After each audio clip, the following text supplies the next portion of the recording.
में आप सबका इस्तकबाल है। मैं मोहम्मद सिद्दीक। सबसे पहले सुर्खियों पर एक नज़र डालते हैं। मणिपुर में ताज़ा तशद्दुद से हालात संगीन, इंटरनेट मुअत्तल, कर्फ्यू नाफिज।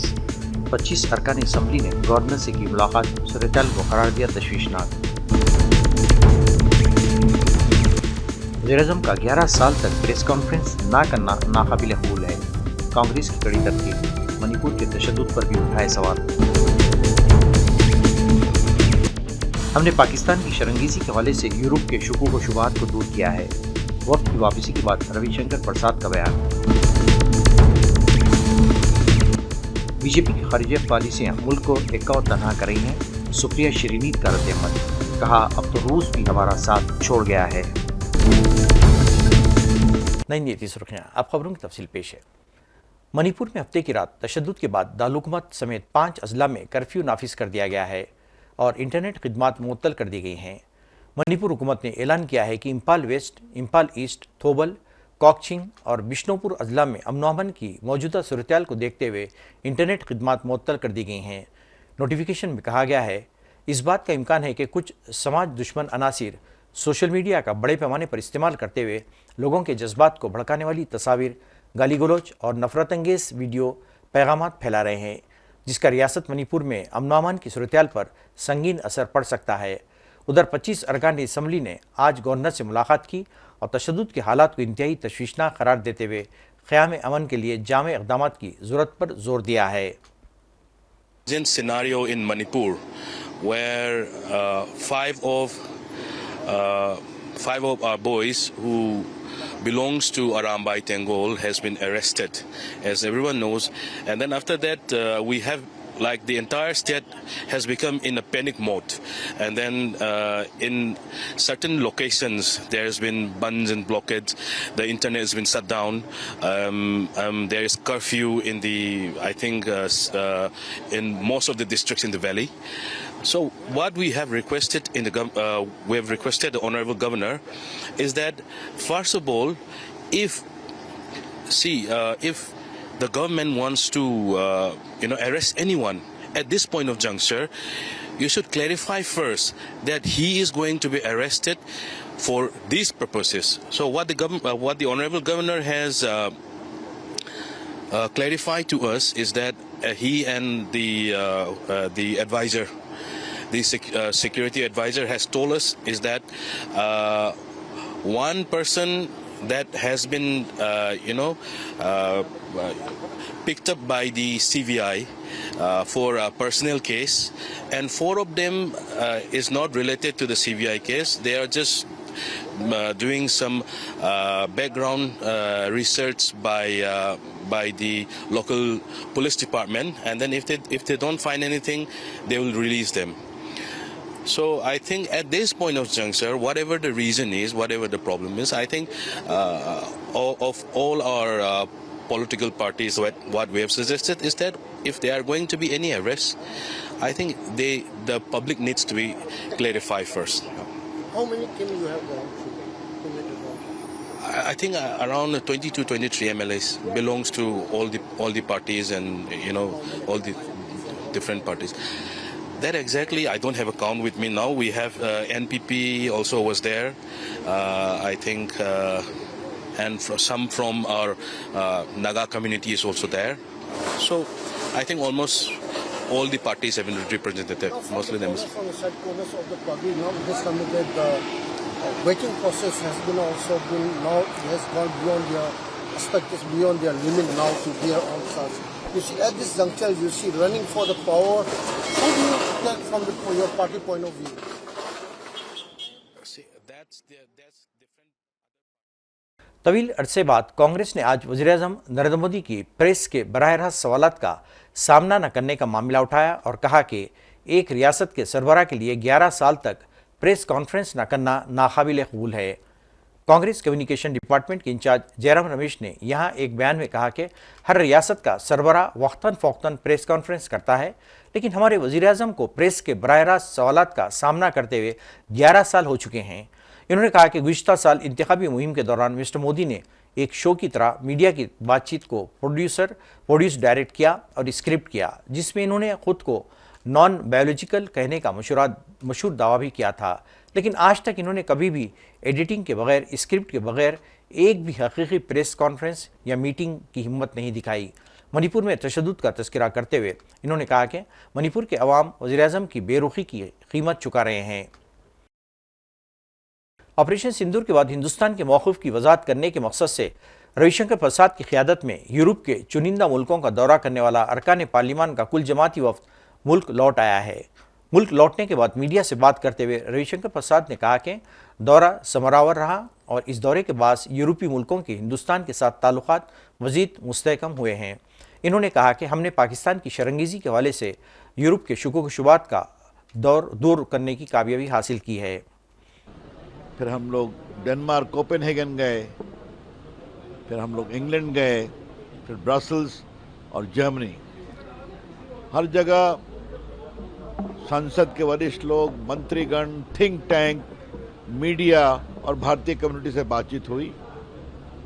मुझे एक बात की प्रसन्नता है कि भारत के प्रति पहलगाम के बर्बर आतंकवाद के खिलाफ बहुत गुस्सा है देशों में, और सबों ने कंडेम किया, सहानुभूति की।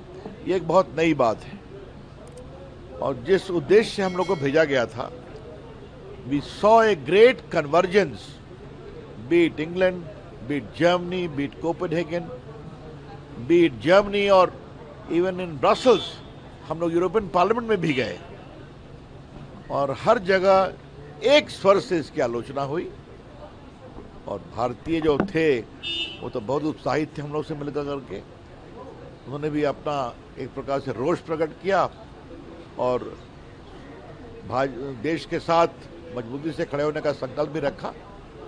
तो हमें बहुत ही संतोष मिला है जाकर करके। हम लोग कई बड़े इंपॉर्टेंट थिंक टैंक के लोगों से मिले, दुनिया के बारे में, बाकी के बारे में। और एक बात मुझे लगता है, यूरोप और भारत के बीच एक नए संबंधों की शुरुआत होने वाली है। भारत का आर्थिक विकास जो है दुनिया की चौथी बड़ी इकोनॉमी हो गई है, इससे वो बहुत इम्प्रेस्ड हैं। भारत की डिजिटल उपलब्धि से बहुत वो प्रभावित है। तो जर्मनी के साथ। दूसरी जानिब कांग्रेस की तर्जुमान सुप्रिया श्रीनीत ने बीजेपी की खारजा पॉलिसियों को कड़ी तनकीद का निशाना बनाते हुए कहा, अब तो रूस भी हमारा साथ छोड़ गया है। उनका कहना था कि बीजेपी की खारजा पॉलिसियां मुल्क को एक तनहा करके रख दी हैं। में धड़ल्ले से घूम रहा है। असलियत यह है कि आप आईएमएफ के $3 बिलियन से ज्यादा की एड को ना रुकवा पाए और ना एक भी मुल्क को अपने साथ इसके विरोध में खड़ा कर पाए। 1 जून को मोदी जी एडीबी के प्रमुख से मिलते हैं, 3 जून को एडीबी $800 मिलियन पाकिस्तान को दे देता है। हम बड़ी बड़ी बातें हाँकते हैं वर्ल्ड बैंक के सामने, हम वर्ल्ड बैंक का ब्यौरा दिखाते हैं। वर्ल्ड बैंक पाकिस्तान को $40 बिलियन वहां पर निवेश करने जा रहा है, हम कुछ नहीं कर पा रहे हैं। पाकिस्तान संयुक्त राष्ट्र की उस समिति का उपाध्यक्ष बना है जो काउंटर टेररिज्म पर है। आतंकवाद के विरोध में जो समिति बनी है उसमें आतंकी मुल्क पाकिस्तान उपाध्यक्ष बना है और हम कुछ नहीं कर पा रहे हैं। बिल्ली अब दूध की रखवाली करने जा रही है, लेकिन हम चुप हैं, हम कुछ नहीं कर पा रहे हैं। पाकिस्तान के बिलावल भुट्टो, उनको शादी ब्याह में नाचने के बाद फुर्सत मिली है तो वो अमेरिका जाकर संयुक्त राष्ट्र में खड़े होकर 45 मिनट तक भारत के खिलाफ जहर उगल रहे हैं। उनके लिए लाल कालीन बिछा रहा है अमेरिका। तो सवाल इस बात का है कि जब 27 तारीख को हमारा डेलीगेशन कुवैत पहुंचता है और वहां पर अपना पक्ष रखता है, तो कुवैत 28 तारीख को पाकिस्तान पर 19 साल के लगे वीजा प्रतिबंध को क्यों हटा देता है? और आज बड़े बड़े देश पाकिस्तान के साथ खड़े हुए उनके खेमे में क्यों नजर आ रहे हैं? असलियत यह है कि रूस ने हमारे बारे में अभी तक एक भी बोल्ड वक्तव्य नहीं दिया। असलियत यह है कि पाकिस्तान दुनिया भर में जा रहा है, उसको लाल कालीन, एक रेड कारपेट वेलकम मिल रहा है। वो पाकिस्तान जो अलग थलग पड़ा था आज मेन स्ट्रीम में आ गया है। असलियत यह है कि अमेरिकी राष्ट्रपति पाकिस्तान के नेता को भी महान बता रहे हैं, उस आतंकी मुल्क के नेता को जहां पर हाफिज सईद, जहां पर मसूद अजहर, जहां पर दाऊद इब्राहिम, जहां पर उनका उसामा बिन लादेन मिला था, वो आज महान देश हो गया है। दिल्ली के मुख्तलिफ इलाकों में इंहदामी कार्रवाइयों पर आम आदमी पार्टी ने बीजेपी की हुकूमत को कड़ी तनकीद का निशाना बनाया।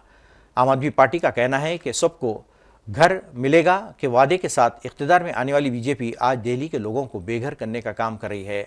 आज मद्रासी कैंप को बुलडोजर के जरिए ख़त्म कर देने की बीजेपी हुकूमत ने इक़दाम पर आम आदमी पार्टी ने कड़ी तनकीद की है और कहा कि लोग 70 साल से यहाँ रह रहे थे और आज एक ही दिन में उन्हें बेघर कर दिया गया है और इनके सर से छत छीन ली गई है। लोग मतलब 45 साल की जो औरतें हैं यहाँ पे, वो कह रही हैं हम यहीं पैदा हुए, हमारे दादा के ज़माने में यहाँ पे लोग आए थे। ऐसे में इन लोगों को उजाड़ दिया गया और चुनाव से पहले भारतीय जनता पार्टी ने यहाँ पे आके एक एक आदमी को कार्ड बांटे। दिखाइएगा कार्ड दिखाओ। ये कार्ड जो है ये भारतीय जनता पार्टी के जो प्रत्याशी थे मारवा जी, ये भी नहीं आए उनके द्वारा बांटे गए और जब वो जीत गए, पानी तक नहीं पूछा, जब जीत गए तो यहाँ पे झांक के नहीं देखा। ये लोग यहाँ पे इनकी पूरी झुग्गियां उजाड़ दी गई। कोई भारतीय जनता पार्टी का नेता अब यहाँ पे नहीं आ रहा। तो ये तो ओवरऑल आप देखिए कि कितनी बड़ी बात है। ये 2100 रुपये वाला 21,000 रुपये वाला कार्ड है और जहाँ झुग्गी वहाँ मकान, हर झुग्गी वाले को मिलेगा घर। देखिए ये तो इतना बड़ा धोखा है जो भारतीय जनता पार्टी ने इन लोगों को दिया है और आज इन गरीबों की आवाज़ सुनने के लिए कोई जो है भारतीय जनता पार्टी का नेता, यहाँ का विधायक, यहाँ का सांसद, यहाँ की मुख्यमंत्री नहीं आ रही है। मगर हम लोग इनके साथ हैं और इनकी लड़ाई सड़क से लेकर संसद तक लड़ी जाएगी। आम आदमी पार्टी एक एक झुग्गी में जाएगी, हर झुग्गी के अंदर जाएंगे और उनको बताएंगे कि अगर आप लोग एक नहीं हुए तो भारतीय जनता पार्टी धीरे धीरे सबका यही जो है हश्र करेगी। अरे झुग्गी झोपड़ी बचाने की आवश्यकता ही नहीं है। झुग्गी झोपड़ी पे कोई हाथ भी नहीं लगा रहा है। ये नौटंकी पार्टी है, नौटंकी करना। बेरोजगार लोग हैं, इनके पास कोई और काम नहीं है, यही काम इनको मिला हुआ है। दिल्ली की जनता को बहकाना, वर्गलाना, ये इनका काम है, इनका ध्येय है। जबकि हम लोग पॉजिटिवली दिल्ली के लोगों का ध्यान रखना, एक समग्र विकास करना, कोर्ट के आदेश की मानना करना, दिल्ली को व्यवस्थित रूप से डेवलप करना, हमारा ये ध्येय है। हम ये नहीं कर सकते कि कोई बिल्कुल बीचों बीच सड़क करके बना ले और हम कहें कि यहाँ जाइए जी आप, क्योंकि आम आदमी पार्टी ऐसा सोचती है। हम ऐसा नहीं सोचते। जहाँ बसे हैं बस ये सुविधाएं देना हमारा काम है, हम देंगे। परंतु कोई जाके नाले के ऊपर बना लेगा, सड़क के बीच में बना लेगा, ऐसा करेगा तो नहीं चलेगा ना। शहर है, यहाँ पे सबकी सुविधाओं का ध्यान रखना है, इनका भी रखना है, उनका भी रखना है, पूरा दिल्ली को बनाना है। पर आम आदमी पार्टी हाई कोर्ट के मामले को नहीं मानती रही और दिल्ली सरकार ने वो पूरा किया। देखिए ये निरंकुश पार्टी है जो अपने शासनकाल में स्वयं धरने पे बैठ जाती थी। उस पार्टी की सोच का मैं क्या कह सकती हूँ। आज वो हाई कोर्ट के आदेश को ना माने, भारत की सरकार को ना माने, लोकतंत्र को ना माने, कुछ भी कह सकते हैं वो, परंतु हम संविधान के अनुरूप चलना है। हम संविधान के अनुरूप ही हमें सरकार चलानी है, दिल्ली चलानी है, बेहतर रूप में चलानी है। चाहे वो झुग्गी का व्यक्ति हो या मकान वाला, उसे हमने सुविधाएं देनी है और हमारा लक्ष्य है कि हम हर एक व्यक्ति को पक्का मकान दें। परंतु वो जो कार्य है वो दिल्ली के समग्र विकास की जो स्वरूप, जो हम लोग पूरी प्लानिंग सोचते हैं, उस प्लानिंग के हिसाब से हो सकता है।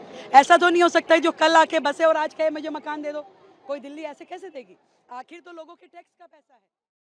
फाउंडेशन M3M हिंदुस्तानी फौज ने गुड़गांव के ताउन से जम्मू कश्मीर के ज़िले अनंतनाग में गजर बकरवाल मेले का एहतमाम किया है। इस तकरीब में अनंतनाग ज़िला भर में गुजरात और बकरवाल कबायली बरादर की 500 से ज़्यादा अफराद को शरीक हुए। इस मेले ने खानाबदोश गुजर बकरवाल बरादरी के तकरीबन 350 पसमानदा ख़ानदानों के लिए उम्मीद और राहत की किरण का काम किया है।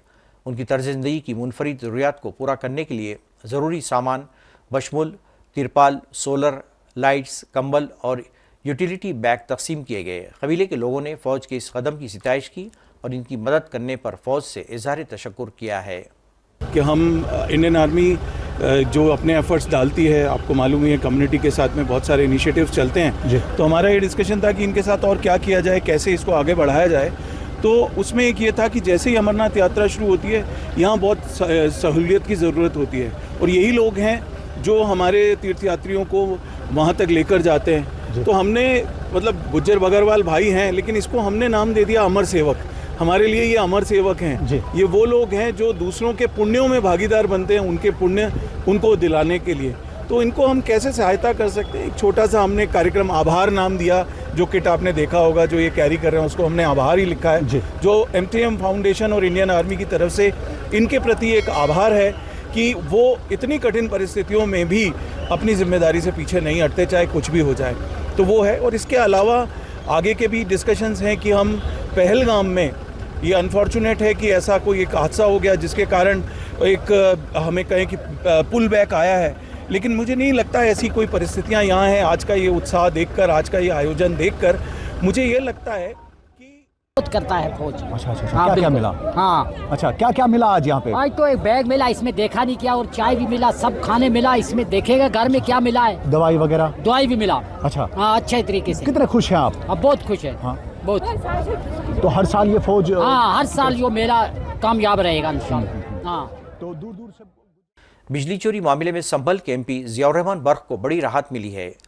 याद रहे कि गुज़िश्ता बरस 24 नवंबर को संभल जामे मस्जिद तनाज़े के बाद फूट रहने वाले तशद्दुद के जवाब में इंतजामिया ने बड़े पैमाने पर इक़दाम शुरू कर दिए थे। इसी इंतकामी कार्रवाई के दौरान संभल के MP जियाउर रहमान बर्क पर बिजली की चोरी का इल्ज़ाम लगाते हुए उनके घर पर धावा किया गया था और उन पर भारी जुर्माना आयद किया गया था। राहत मिलने पर जियाउर रहमान बर्क ने इंतजामिया और अफसरान को कड़ी तनकीद का निशाना बनाया है। किया था उसके खिलाफ, और उसमें मुझे एक सुकून, थोड़ा सा राहत की चीज़ मिली है कि उन्होंने ये चीज़ कही है कि ये चीज़ जो किया था, मुकदमा जो जुर्माना डाला था वो गलत तरह से डाला था, और हकीकत के अंदर मेरे साथ ही नहीं, मेरे साथ ही ये जुल्म ज्यादती नहीं बल्कि पूरे संभल के लोगों के साथ में जुल्म हुआ है, ज्यादती हुई है, उत्पीड़न हुआ है, और एक मानसिक तौर पर इस तरीके से इन लोगों ने टॉर्चर किया है जो 6 महीने से मेरे घर की लाइट काट रही थी। इन जैसे, मैं तो ये कहूँगा, ऐसे अधिकारी, इन लोगों को जो खुद पहले अपने गिरेबान में झांके बिजली के अधिकारी, जो मेरे पर तोहमत लगाई है इन्होंने बिजली चोरी का, खुद कितनी ईमानदारी से काम कर रहे हैं, जबकि मैं गारंटी से कहता हूँ कि मैं तो पूरी ईमानदारी से काम कर रहा हूँ। मैंने बिजली की कोई गलत जो केस लगाया वो एकदम निराधार है, और मेरे घर पे मीटर भी लगे थे और सोलर का भी 10 किलोवाट का लगा था, लेकिन उसके बावजूद झूठा मुकदमा दबाव में आकर लिखा गया है। लेकिन हमें उम्मीद है कि अभी लखनऊ के एक 5 सितारा होटल में टीम इंडिया के रुकन रिंकू सिंह और समाजवादी पार्टी की रुकन पार्लिमान प्रिया सरोज की सादगी वक़ार से भरपूर सगाई की तकरीब मुनक़िद हुई। इतवार 8 जून को मुनक़िदा इस तकरीब में दोनों ने एक दूसरे को अंगूठियाँ पहनाई और मुस्तकबिल के खूबसूरत सफ़र की शुरुआत की। रंग सेरेमनी होटल सैनिट्रम में रखी गई थी, जिसमें तकरीबन 300 मेहमानों ने शिरकत की। मेहमानों की फहरिस्त में समाजवादी पार्टी के सदर अखिलेश यादव, जया बच्चन, राम गोपाल यादव, राजू शुक्ला, इन्हें नायब सदर BCCI समेत कई अहम सियासी और खेल से जुड़ी शख्सियात शामिल थी। इसके अलावा टीम इंडिया के साबिक़ खिलाड़ी परवीन कुमार और पीयूष चावला के साथ यूपी रणजी टीम के कप्तान आर्यन जोयल भी शरीक हुए। नाज़रीन, आखिर में सुर्खियों पे एक और नज़र। मणिपुर में ताज़ा तशद्दुद से आला संगीन, इंटरनेट मअतल, कर्फ्यू नाफिज। 25 अरकान असम्बली ने गवर्नर से की मुलाकात, सूरत-ए-हाल को करार दिया तशवीशनाक। वज़ीर-ए-आज़म का 11 साल तक प्रेस कॉन्फ्रेंस ना करना नाकाबिल कबूल है। कांग्रेस की कड़ी तरकीब, मणिपुर के तशद्दुद पर भी उठाए सवाल। हमने पाकिस्तान की शरंगेज़ी के हवाले से यूरोप के शुकूक व शुबहात को दूर किया है। वक्त की वापसी के बाद रविशंकर प्रसाद का बयान। बीजेपी की खारिजिया पॉलिसियां मुल्क को एक्का और तनहा कर रही हैं। सुप्रिया शरीनीत का रद्द-ए-अमल, कहा अब तो रूस भी हमारा साथ छोड़ गया है। नाज़रीन, इसके साथ ही कौमी खबरनामा खत्म होता है। मुझे और सारी सियासत की टीम को इजाज़त दें। अल्लाह हाफ़िज़।